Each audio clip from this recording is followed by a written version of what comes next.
Hello, this is Evelyn Andrade for Runner News Network. Last week, Club Gen hosted their third biannual Sexual Ethics Education Fair.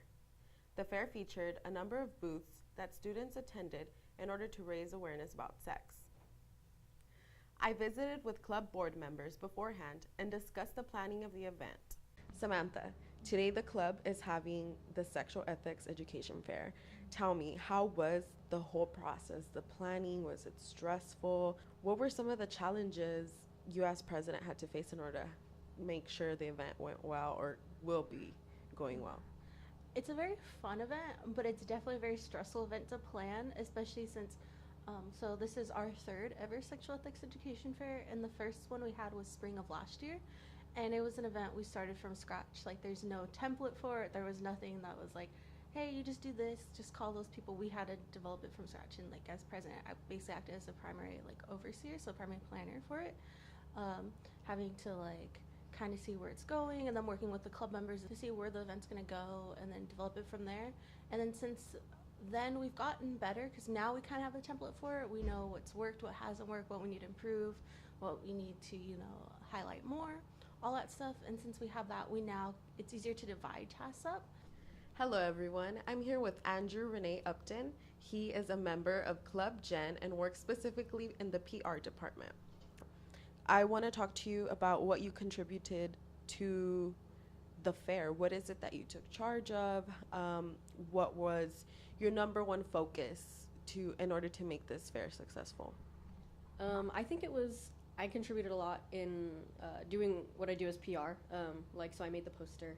I'm actually running the face painting booth because I'm an artist. I'm an art major too. So I think a lot of my contribution was making sure there was fun activities going on at the fair, not just educational, but something to, I guess, make it seem really like a fair. Like, we really wanted to go the carnival route and make it seem like fun. So there's face painting, there's like rallies, there's like what was it? A giveaway. And so I think just having that embodiment of like the fun of it instead of making it just purely educational is like something that's important to me, just with the event in general, just making it like really extravagant and over the top. Hello, I'm here with Brianna Santaella. She is the VP for Club Gen. Brianna, so today's the Sexual Ethics Education Fair. Can you tell me a little bit about how you put in work for this fair? So I was the one who was in charge of gathering the donations for the event today.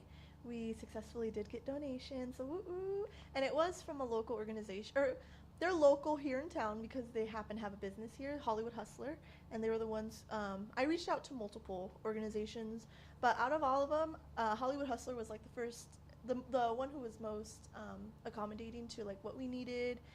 So I was honest with them. I told them, or they asked me, what kind do you need? And I told them I need something that's inclusive, that'll cover all sorts of bodies, that'll include all sorts of bodies.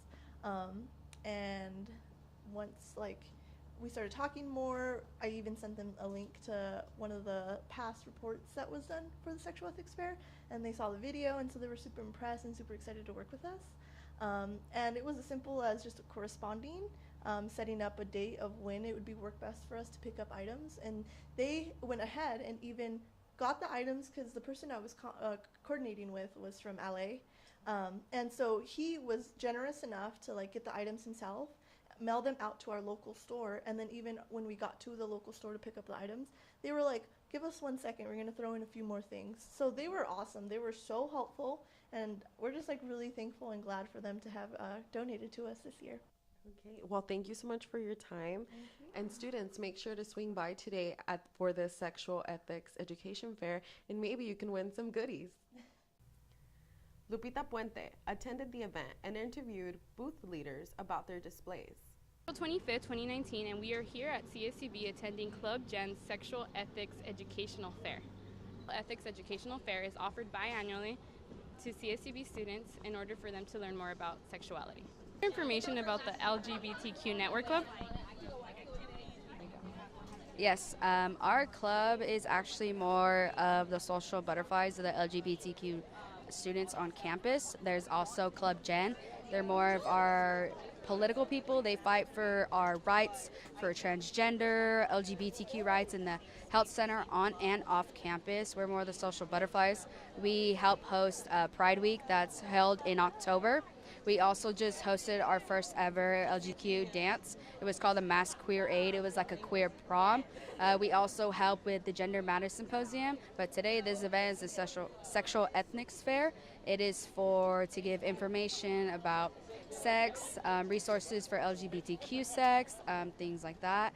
But our club is more of the social butterflies. We're on campus. We collaborate with CSUB BSU, CSUB's ASA, all the clubs that are in the Magic Center, the Multicultural Diversity Center. They're really, really good over there, and there's a lot of diversity clubs. There's the Hispanic Club. I know there's about 2 of them. There's Filipino Club, the Catholic Club, the United Nations, everything like that. Talk about the 5 types of consent. So the 5 types of consent are informed, which is basically like you're consenting if both partners have full understanding of what it is they're actually doing. There's reversible, which even when you're in the act, like anyone can change their mind. Like if you say like in the middle, you're saying like, oh, we should use a condom, and then so your partner should respect you enough to use a condom, even though initially you both were for not using them. There's also enthusiastic. When it comes to sex, you should only do stuff that you want to do. Don't feel pressured by your partner by what you think they're expecting you to do. And then there's specific consent, which is saying yes to one thing without saying yes to the other. So like if you guys are making out, that doesn't equal like, okay, we're about to go bone in our room or something. And then lastly, there's freely given consent, which is consenting is a choice you make without any kind of pressure, manipulation, or under the influence of anything. Brianna Lopez attended the event and interviewed students about their experiences at the fair. Were you aware that this event was happening? Yeah, a student came like to advertise it in our classroom, and also I have Professor Hansen, so that's how we found out about it. Will you be entering the raffle today to win any sex toys? I'm not sure. I don't know. I'll have to think about it. How did you find out about this fair? This fair, I just found out because I was walking by from class and I just saw everyone here and I was like interested in what it was. Are you interested in entering the raffle to win any sex toys? Not really, no. Do you think you're really informed about sexual harassment and sexuality?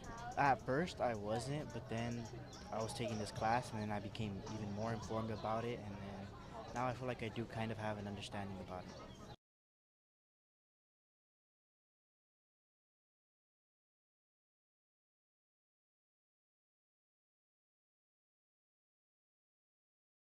So how did you stumble upon this sexual ethics fair? Were you aware that it was happening today? Yeah, my professor was the one who was promoting it, so basically if we come, we get an extra credit. Were you interested in entering the raffle to win any sex toys or goodie bags? Probably not. We just want to see what's going on right now. Many students attended the fair and were lucky enough to win prizes. This is Evelyn Andrade for Runner News Network.